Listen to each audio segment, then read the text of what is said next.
Exactly ಬಹುಶಃ ಮಹಾರಾಷ್ಟ್ರದ ವಿಧಾನಸಭಾ ಚುನಾವಣೆ ಫಲಿತಾಂಶ ಇದೆಯಲ್ಲ ಈ ಬಾರಿ ಫಲಿತಾಂಶ ಇದು ಮುಂಬರುವಂತಹ ದಿನಗಳಲ್ಲಿ ದೇಶದ ರಾಜಕೀಯ ಹಾದಿಯನ್ನ ನಿರ್ಧರಿಸಬಲ್ಲಂತಹ ಸಂದರ್ಭದಲ್ಲೂ ಕೂಡ ಸಣ್ಣದಾದಂತಹ ಒಂದು ನಿರ್ಧರಿಸಬಲ್ಲಂತಹ ಒಂದು ಫ್ಯಾಕ್ಟರ್ ಆಗ್ಬೋದು. ಯಾಕೆ ವಿಚಾರ ಹೇಳ್ತಾ ಇದ್ದೀವಿ ಅಂತ ಅಂದ್ರೆ ಬಹುಶಃ ಕಳೆದ 5 ವರ್ಷದಲ್ಲಿ ಮಹಾರಾಷ್ಟ್ರ ರಾಜಕೀಯದಲ್ಲಿ ಆದಂತಹ ಪಲ್ಲಟಗಳು ತಲ್ಲಣಗಳು ಬಹುಶಃ ಯಾವ ರಾಜ್ಯದ ರಾಜಕೀಯ ಸಂದರ್ಭದಲ್ಲೂ ಕೂಡ ಆಗಿಲ್ಲ, ರಾಜಕೀಯದಲ್ಲೂ ಕೂಡ ಆಗಿಲ್ಲ.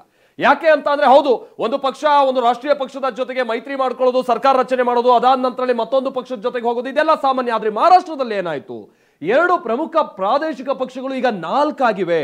ಯಾಕಂತಂದ್ರೆ ಕಂಪ್ಲೀಟ್ ಆಗಿ ಪಕ್ಷದ ಒಂದು ಬಣವೇ ಮತ್ತೊಂದು ರಾಷ್ಟ್ರೀಯ ಪಕ್ಷದ ಜೊತೆಗೆ ಸೇರ್ಕೊಂಡಂತದನ್ನ ನಾವು ನೋಡಿದ್ವಿ. ಹೌದು, ನಾವು ಹೇಳ್ತಾ ಇರುವಂತದ್ದು ಶಿವಸೇನೆ ಜೊತೆಗೆ ಎನ್ಸಿಪಿ ವಿಚಾರಕ್ಕೆ ಸಂಬಂಧಪಟ್ಟ ಹಾಗೆ ಬಹುಶಃ ಈ ಬಾರಿ ಏನಾದ್ರೂ ಬಿಜೆಪಿಯ ನೇತೃತ್ವದಲ್ಲಿ ಚುನಾವಣೆ ಎದುರಿಸ್ತಾ ಇರುವಂತಹ ಮಹಾಯುತಿ ಏನಾದ್ರೂ ಅಧಿಕಾರಕ್ಕೆ ಬಂದ್ರೆ ಬಹುಶಃ ಮುಂಬರುವಂತಹ ದಿನಗಳಲ್ಲಿ ಇತರ ಪ್ರಾದೇಶಿಕ ಪಕ್ಷಗಳು ಕೂಡ ಅಕಸ್ಮಾತ್ ಡಿವೈಡ್ ಆಗಿ ಒಂದು ಪಕ್ಷದ ಜೊತೆಗೆ ರಾಷ್ಟ್ರೀಯ ಪಕ್ಷ ಏನಾದ್ರೂ ಅಂತ ಕೆಲಸ ಕೈ ಹಾಕಿದ್ರೂ ಕೂಡ ಜನ ಈಗೇನು ಗದ್ದರು ಮೋಸಗಾರರು ಅನ್ನುವಂಥದ್ದು ಪ್ರಚಾರ ಸಂದರ್ಭದಲ್ಲಿ ಏನಾಯ್ತಲ್ಲ ಅದನ್ನ ಪರಿಗಣಿಸದೆ ಇದು ರಾಷ್ಟ್ರೀಯತೆ ಏನೋ ಅಥವಾ ಏನು ಇವರ ಮೇಲಿರುವಂತಹ ವಿಶ್ವಾಸ ಇದು ಪ್ರಮುಖ ಆಗುತ್ತೆ ಮತದಾರರಿಗೆ, ಈ ತರ ಪಕ್ಷ ಹೊಡೆದ್ರು ಮತ್ತೊಂದು ಇದ್ಯಾವುದು ಕೂಡ ಜನರು ಯೋಚನೆ ಮಾಡಲ್ಲ ಅನ್ನುವಂತ ಒಂದು ಸೂಚನೆ ಕೊಟ್ಟಂಗಾದ್ರೂ ಕೂಡ ಆಶ್ಚರ್ಯ ಇಲ್ಲ.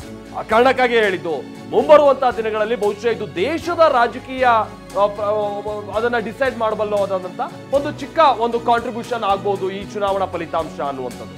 2 ಮಹಾ ಮೈತ್ರಿಕೂಟ ಯಾರಿಗೆ ಸಿಗಲಿದೆ ಅಧಿಕಾರ, ಇದು ಬಹಳ ಸಹಜವಾಗಿ ಕುತೂಹಲ ಇರುವಂತದ್ದು. ಆಮೇಲೆ ಇನ್ನೊಂದು ಸಂಗತಿ ಅಂತಂದ್ರೆ 2 ಕಡೆನೂ ಕೂಡ ಪ್ರಮುಖವಾದಂತಹ 3 ಪಕ್ಷಗಳು. ಆಮೇಲೆ ಬಹುಶಃ ಮಹಾರಾಷ್ಟ್ರದ ಚುನಾವಣೆಯ ಸಂದರ್ಭದಲ್ಲಿ ಇಷ್ಟು ಬಾರಿ ಕೇಳದೆ ಇರುವ ಮಟ್ಟಿಗಿನ ಅತಿ ಹೆಚ್ಚಿನ ವಾಗ್ಯುದ್ಧಗಳನ್ನ ನಾವು ನೋಡಿದೀವಿ. ಮಹಾಯುತಿ ಆಗಿರ್ಬೋದು, ಮಹಾವಿಕಾಸ್ ಅಘಾಡಿ ಆಗಿರ್ಬೋದು, ಇಬ್ರು ಕೂಡ ಏನ್ ಹಿಂದ್ಬಿದ್ದಿಲ್ಲ. ಒಂದು ಕಡೆ ಬಟೋಗೆ ತೋ ಕಾಟೋಗೆ, ನೀವೇನಾದ್ರೂ ಒಗ್ಗಟ್ಟಿಲ್ಲಿ ನೀವು ಇರ್ಲಿಲ್ಲ ಅಂತ ಅಂದ್ರೆ ನಿಮ್ಮನ್ನು ಮುಗಿಸ್ಬಿಡ್ತಾರೆ ಅನ್ನುವಂತ ರೀತಿಯಂತ ಯೋಗಿ ಆದಿತ್ಯನಾಥ್ ಅವರು ಕೊಟ್ಟಂತ ಸ್ಟೇಟ್ಮೆಂಟ್.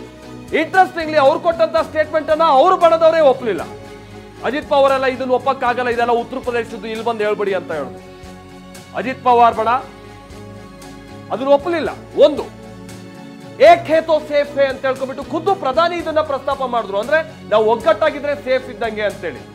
ಈ ಮುಖೇನವಾಗಿ ಹಿಂದೂ ಮತಗಳ ಕ್ರೋಢೀಕರಣದ ಪ್ರಯತ್ನ ಬಹಳ ಜೋರಾಗಿದೆ ಬಿಜೆಪಿ ಕಡೆಯಿಂದ. ಕಾಂಗ್ರೆಸ್ ಯಥಾ ಪ್ರಕಾರವಾಗಿ ಸಂವಿಧಾನದ ವಿಚಾರವನ್ನ ಮುಂದಿಟ್ಟು ಸಂವಿಧಾನದ ಪುಸ್ತಕವನ್ನ ಹೋದಲ್ಲಿ ಬಂದಲ್ಲಿ ತೋರಿಸ್ತಾ ಮತ ಪ್ರಕ್ರಿಯೆಯಲ್ಲಿ ಭಾಗಿಯಾದಂತದನ್ನ ನಾವು ನೋಡಿದ್ವಿ ಚುನಾವಣಾ ಪ್ರಚಾರದ ಪ್ರಕ್ರಿಯೆಯಲ್ಲಿ. ಸೊ ಮಹಾರಾಷ್ಟ್ರದಲ್ಲಿ ಮತದಾನೋತ್ತರ ಸಮೀಕ್ಷೆಗೆ ಕ್ಷಣಗಣನೆ ಆರಂಭ ಆಗಿದೆ. ಇನ್ನೇನು ಕೆಲವೇ ಕ್ಷಣಗಳಲ್ಲಿ ನೀವು ಎಕ್ಸಿಟ್ ಪೋಲ್ ರಿಸಲ್ಟ್ ಅನ್ನ ನೋಡಬಹುದು. ಈ ಮಹಾರಾಷ್ಟ್ರದ ಮಹಾಯುದ್ಧದಲ್ಲಿ ಯಾರಿಗೆ ಗೆಲುವು ಯಾರಿಗೆ ಸೋಲು, ಬಹಳಷ್ಟು ತಂತ್ರ ಪ್ರತಿತಂತ್ರಗಳು ಕಳೆದ 5 ವರ್ಷಗಳಿಂದನೂ ನಾವು ನೋಡಿದೀವಿ. ಮಹಾಯುತಿ ಮಹಾವಿಕಾಸ್ ಅಘಾಡಿ ಮಧ್ಯೆ ಮಹಾಯುದ್ಧವೇ ನಡೆದಿದೆ. ಮಹಾಯುತಿ ಬಿಜೆಪಿ ಎನ್ಸಿಪಿಯ ಅಜಿತ್ ಪವಾರ್ ಬಣ ಜೊತೆಗೆ ಶಿವಸೇನೆಯ ಶಿಂಧೆ ಬಣ, ಮಹಾವಿಕಾಸ್ ಅಘಾಡಿ ಕಾಂಗ್ರೆಸ್ ಶಿವಸೇನೆಯ ಉದ್ಧವ್ ಠಾಕ್ರೆ ಬಣ, ಶರದ್ ಪವಾರ್ ಅವರ ಬಣ. ಸೊ ಈ 2 ಬಣಗಳ ನಡುವಿನ ಗುದ್ದಾಟದಲ್ಲಿ ಯಾರಿಗೆ ಗೆಲುವು, ರಿಸಲ್ಟ್ ಬಂದಂತ ನಂತರದಲ್ಲೂ ಕೂಡ ಏನಾದ್ರೂ ಬಹಳ ಚೇಂಜಸ್ ಆದ್ರೂ ಆಶ್ಚರ್ಯ ಇಲ್ಲ. ಯಾಕಂತಂದ್ರೆ ಕಳೆದ 5 ವರ್ಷದ ರಾಜಕೀಯ ನೋಡಿದಾಗ ಮಹಾರಾಷ್ಟ್ರದಲ್ಲಿ ಏನ್ ಬೇಕಾದ್ರೂ ಆಗ್ಬಹುದು ಅನ್ನುವಂಥದ್ದು ನಮಗೆ ಗೊತ್ತಾಗಿ ಹೋಗಿದೆ ಕಳೆದ 5 ವರ್ಷದಿಂದ. ಇವತ್ತು ಈ ಬಣದಲ್ಲಿ ಇದ್ದಂಥವ್ರು ನಾಳೆ ಎಲ್ಲೋಗಿದ್ದಾರೆ ಏನು ಅಂತ ಬಹುಶಃ ಕಳೆದ ಬಾರಿಯ ಮಹಾರಾಷ್ಟ್ರದ ಚುನಾವಣೆ ನೀವು ನೋಡಿದಂತ ಸಂದರ್ಭದಲ್ಲಿ ಬೆಳಗ್ಗೆ 5 ಗಂಟೆಗೆ ಪ್ರಮಾಣ ವಚನ ಸ್ವೀಕರಿಸಿದ್ರು ದೇವೇಂದ್ರ ಫಡ್ನವೀಸ್ ಮುಖ್ಯಮಂತ್ರಿಯಾಗಿ. ಬೆಳಗ್ಗೆ 5 ಗಂಟೆಗೆ ದೇಶದ ರಾಜಕಾರಣದಲ್ಲಿ ನಾವು ಇದನ್ನು ನೋಡಕ್ ಸಿಕ್ಕಿರ್ಲಿಲ್ಲ. ಆ ಮಟ್ಟಿಗಿನ ರೋಚಕತೆಯಿಂದ ಕೂಡಿದಂತಹ ಮಹಾರಾಷ್ಟ್ರದ ರಾಜಕೀಯ ಕಳೆದ ವಿಧಾನಸಭಾ ಚುನಾವಣೆ ನಂತರದ 5 ವರ್ಷಗಳಲ್ಲೂ ಕೂಡ ಯಾವ ರೀತಿಯಾಗಿ ಇತ್ತು ಅನ್ನುವಂಥದ್ದು ನಮ್ಗೆ ಗೊತ್ತು.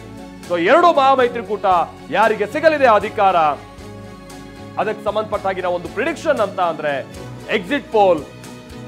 ಆ ಎಕ್ಸಿಟ್ ಪೋಲ್ ನ ಫಲಿತಾಂಶ ಇನ್ನು ಕೆಲವೇ ಕ್ಷಣಗಳಲ್ಲಿ ನಾವು ನಿಮ್ಮ ಮುಂದೆ ಇಡ್ತಾ ಹೋಗ್ತೀವಿ. ಅದನ್ನ ನಿಮ್ಮ ಮುಂದೆ ಇನ್ ಡೀಟೇಲ್ಸ್ ಆಗಿ ಇಡ್ತಾ ಹೋಗ್ತೀವಿ. ಅದರ ಜೊತೆಗೆ ಈಗಿನ ಸಂದರ್ಭಕ್ಕೆ ಸಂಬಂಧಪಟ್ಟ ಹಾಗಿನ ಕೆಲ ಪ್ರಮುಖವಾದಂತಹ ಸಂಗತಿಗಳನ್ನು ಕೂಡ ನಿಮ್ಮ ಮುಂದೆ ಇಡ್ತಾ ಹೋಗ್ತೀವಿ. ನಮ್ಮ ಜೊತೆಗೆ ರಂಗನಾಥ್ ಅವರು ಕೂಡ ಜಾಯ್ನ್ ಆಗಿದ್ದಾರೆ. Over to you Ranganath. Yes, thank you very much. ಇದೆಲ್ಲದರ ಜೊತೆಗೆ ನಮ್ಮ ಸ್ಕ್ರೀನ್ನ ನೀವು ನೋಡ್ತಾ ಇದ್ದೀರಿ. ಸ್ಕ್ರೀನ್ನ ಮೇಲ್ಭಾಗದಲ್ಲಿ ನಾವು ಸಂಪೂರ್ಣ ವಿವರಗಳನ್ನು ಕೊಡ್ತಾ ಇದ್ದೀವಿ. ಮ್ಯಾಜಿಕ್ ನಂಬರ್ ಜೊತೆಗೆ ಸೀಟಿನ ಸಂಖ್ಯೆ ಎಷ್ಟು ಅನ್ನುವಂಥದ್ದು ಸ್ಕ್ರೀನ್ನ ಎಡಭಾಗದಲ್ಲಿ ನೀವು ನೋಡ್ತಾ ಇದ್ದೀರಿ.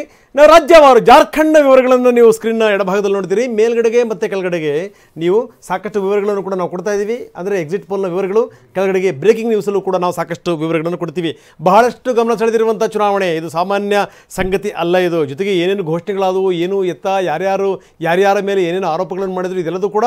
ಜೊತೆಗೆ ಇಲ್ಲಿ ಗಮನಿಸಬೇಕಾದಂಥ ಒಂದು ಸಂಗತಿ ಅಂತಂದರೆ, ಲೋಕಸಭಾ ಚುನಾವಣೆಯ ಸಂದರ್ಭದಲ್ಲಿ ಇಲ್ಲಿ ಬಿಜೆಪಿಗೆ ಹಿನ್ನಡೆಯಾಗಿತ್ತು. ಅಲ್ಲಿನ ಓಟಿನ ಪರ್ಸೆಂಟೇಜ್ ನೋಡಿದಂಥ ಸಂದರ್ಭದಲ್ಲಿ ಏನಾದರೂ ಹಿಂದೆ ಕಾಂಗ್ರೆಸ್ಗೆ ಕೈ ಹಿಡಿದಾರಲ್ಲ, ಅದೇ ರೀತಿ ಏನಾದರೂ ಮಿತ್ರ ಪಕ್ಷಗಳ ಕೈ ಹಿಡಿದ್ರೆ ಇಲ್ಲಿ ಬಿಜೆಪಿ ಸೋಲುವಂಥ ಸಾಧ್ಯತೆಗಳಿದೆ. ಬಿಜೆಪಿ ಮತ್ತು ಮಿತ್ರ ಪಕ್ಷಗಳು ಸೋಲುವಂಥ ಸಾಧ್ಯತೆಗಳಿದೆ. ಆದರೆ ಲೋಕಸಭಾ ಚುನಾವಣೆಯೇ ಬೇರೆ, ರಾಜ್ಯದಲ್ಲಿ ಆಗ್ತಿರುವಂಥ ಚುನಾವಣೆಯೇ ಬೇರೆ ಅನ್ನುವಂಥ ಮನೋಭಾವನೆ ಜನರಲ್ಲಿ ಕಾಣ್ತಾ ಇದೆ. ಇದರ ವಿವರಗಳನ್ನು ನಾವು ನಿಮಗೆ ಕೊಡ್ತಾ ಹೋಗ್ತೀವಿ. ಅಶ್ವಥ್ ನಾರಾಯಣ್ ಮಾಜಿ MLC ನಮ್ಮ ಜೊತೆಗೆ ನಮ್ಮ ಸ್ಟುಡಿಯೋದಲ್ಲಿದ್ದಾರೆ. ಹನುಮಂತಯ್ಯನವರು ಇದ್ದಾರೆ, ಮಾಜಿ ರಾಜ್ಯಸಭಾ ಸದಸ್ಯರು, ಕಾಂಗ್ರೆಸ್ನ ಹಿರಿಯ ನಾಯಕರು ನಮ್ಮ ಜೊತೆಗಿದ್ದಾರೆ. ದೇವರಾಜ್ JDSನ ರಾಜ್ಯ ವಕ್ತಾರರು ನಮ್ಮ ಜೊತೆಗಿದ್ದಾರೆ. CT ರವಿ ಬಿಜೆಪಿ ವಿಧಾನ ಪರಿಷತ್ ಸದಸ್ಯರು ನಮ್ಮೊಂದಿಗೆ ನೇರ ಸಂಪರ್ಕಕ್ಕೆ ಬರ್ತಾರೆ. ಡಾಕ್ಟರ್ CN ಅಶ್ವಥ್ ನಾರಾಯಣ್ ಕೂಡ ನಮ್ಮೊಂದಿಗೆ ನೇರ ಸಂಪರ್ಕಕ್ಕೆ ಬರ್ತಾರೆ. MB ಪಾಟೀಲ್ ಬೃಹತ್ ಕೈಗಾರಿಕಾ ಸಚಿವರು ಕೂಡ ನಮ್ಮೊಂದಿಗೆ ನೇರ ಸಂಪರ್ಕಕ್ಕೆ ಬರ್ತಾರೆ.